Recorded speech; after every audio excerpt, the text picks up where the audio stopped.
Para el tema de hoy vamos a ver Antonio López de Santana. Es uno de los personajes pues muy polémicos de la historia mexicana, junto con Agustín Iturbide y ni se diga de Porfirio Díaz. Ambos son estos tres serían como los más malos del siglo XIX, ¿no? Ya ven que la historia oficial lo que ha pretendido en muchas ocasiones es señalar cuáles son los malos para también decir cuáles son los buenos. El ejercicio entonces de hoy, con la explicación de este tema de Antonio López Santana, no es reivindicar al personaje. A fin de cuentas, Edmundo Gorman dijo que a los muertos no se les regaña, se les entiende. Entonces, vamos a ocuparnos para tratar de explicar su trayectoria y también cómo se desenvuelve el plan de Veracruz y el acta de Casamata. Con Santana, pues sabemos que nace a finales del siglo XVIII y va a morir ya muy entrado el siglo XIX. A los 80 años va a ser el último mohicano prácticamente de su generación, sobrevive a todos. Va a ser un gran oportunista, dirían en el siglo XIX un chaquetero, porque se cambia la chaqueta. Entonces es realista, es trigarante, es general, va a ser presidente en varias ocasiones, es decir, Santana es un gran apostador, le sabe jugar. Bien, en muchas ocasiones le sale el juego, en otras pues va a tener que partir al exilio, en otras no. Bien, vamos a ver entonces a este Santana qué formación tiene. Con los trigarantes se une. Cuando conoce el plan de Iguala, muchos comandantes criollos van a ser el mismo ejemplo, se unen con Iturbide, la apuestan muy bien. En este proceso de independencia vemos que uno de sus aliados por mucho tiempo va a ser Guadalupe Victoria. Creo que fue de los pocos que Santana no traicionó ni dejó, como dirían por ahí, colgados de la brocha. Santana en el primer imperio mexicano, basta decir que es de septiembre de 1821 a marzo del 23, es un periodo muy breve de la historia del primer imperio mexicano, pues ahí lo vemos que asciende rápidamente cuando la apuesta al plan de Iguala es teniente coronel. Una vez que se da la consumación, vemos que lo ascienden a general y por lo tanto va a ocupar la comandancia de su zona de influencia, que es el Veracruz. Recordaremos que el siglo XIX mexicano, la entrada de mercancías va a estar dada por Veracruz, la gran cantidad, el grueso de las mercancías, en menor grado Tampico y a lo mejor en una escala menor Campeche. Veracruz es la entrada bien a México, la cual genera pues muchísimo dinero vía impuestos, donde Santana muchas veces se va a hacer de estos caudales mediante la aduana, ¿no?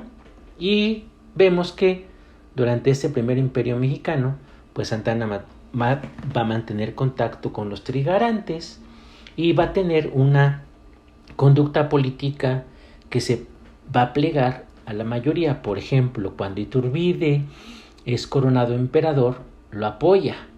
Cuando Iturbide apresa a algunos diputados adversos del Congreso, va a sacar una proclama apoyando esa decisión. Y no se diga cuando Iturbide en octubre de 1822 clausura el Congreso, prácticamente Santana lo apoya.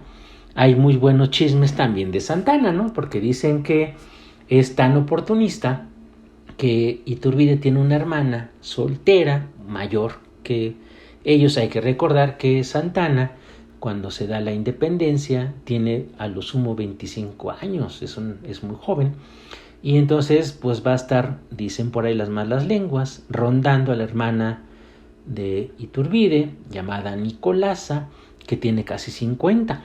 Eso dicen las malas lenguas. Hay una novela que recomiendo que se llama, que es de Rosa Beltrán, La corte de los ilusos, la pueden ver. Ahí vemos también en esa novela pues que hay ciertas licencias literarias, no hay que creerse todo. ¿Qué problemas tiene México recién independizado? Vamos a poner que son 3: el reconocimiento a su independencia por parte de las potencias, la conciliación política al interior. Vemos que hay un pleito entre el gobierno central con las regiones y la situación de la hacienda pública es lastimosa. Del reconocimiento, pues no va a llegar de ninguna potencia, salvo de Colombia.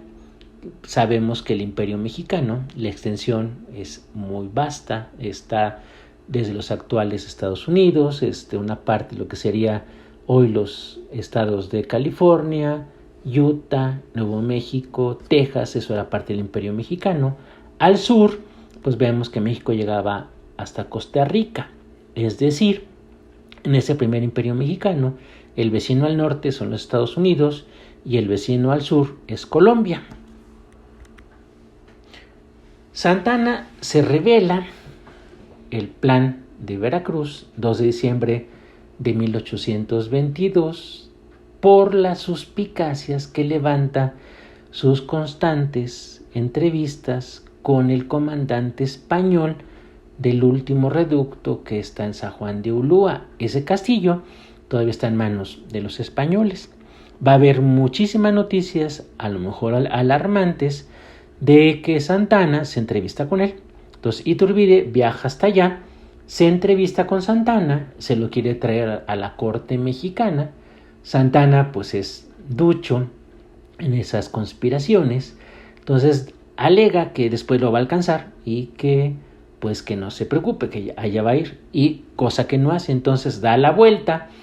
Santa Anna se revela el 2 de diciembre, el plan lo hace con Miguel Santamaría, que es un diplomático, es el representante de Colombia en México, al cual el gobierno de Iturbide le había pedido que se fuera por andar en esas conspiraciones. Entonces Santa Anna esgrime la prisión de los diputados, la clausura del Congreso, se levanta en armas y es enemigo de Iturbide. El gobierno imperial pues manda varios contingentes de los trigarantes, Echevarri, Cortázar, tratan de vencer a Santa Anna, no lo logra, va pasando el tiempo, Iturbide va mandando más material bélico, más comandantes, no pueden, y sucede algo realmente muy muy curioso, donde este plan de Veracruz, que tiene arrinconado a Santa Anna prácticamente en la costa, no logran vencerlo y los generales se impacientan muchísimo y deciden mejor hacer un nuevo plan que va a involucrar a los generales que no pudieron con Santa Anna, Pedro Celestino Negrete, Echevarri, Cortázar, suscriben este plan con el propósito, 1 de febrero de 1823, con el propósito de que el Congreso mexicano se restablezca.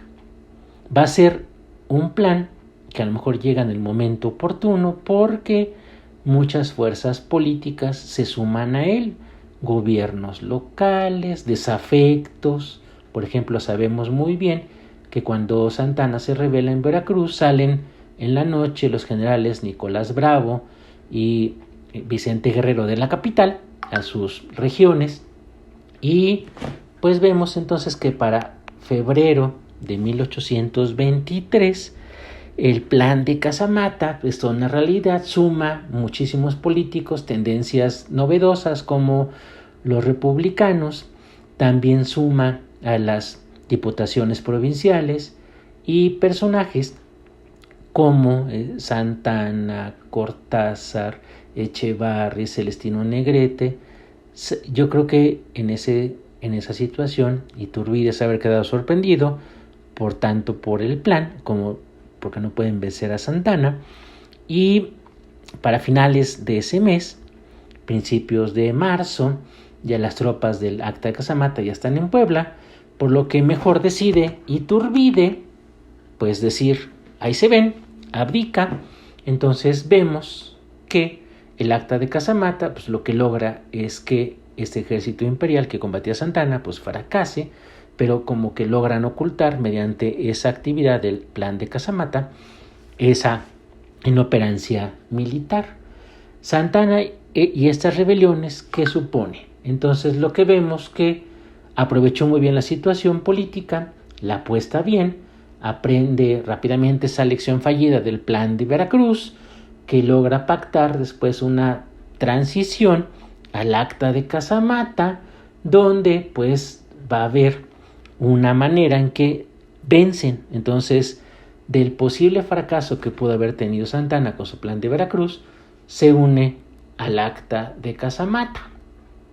Vemos entonces que la conclusión del plan de Veracruz, que es un fracaso, en el acta de Casamata se aglutinan los generales iturbidistas, los trigarantes, y va a surgir una nueva expresión política donde ahora las logias, que después se van a dar como la yorquina y escocesa, pues van a estar ahí presentes y se va a dar una nueva ruta de expresión política para México. Van a dejar esa experiencia del primer imperio y van a darle cauce ahora a una república federal de un corte pues mucho más moderno para aquel entonces.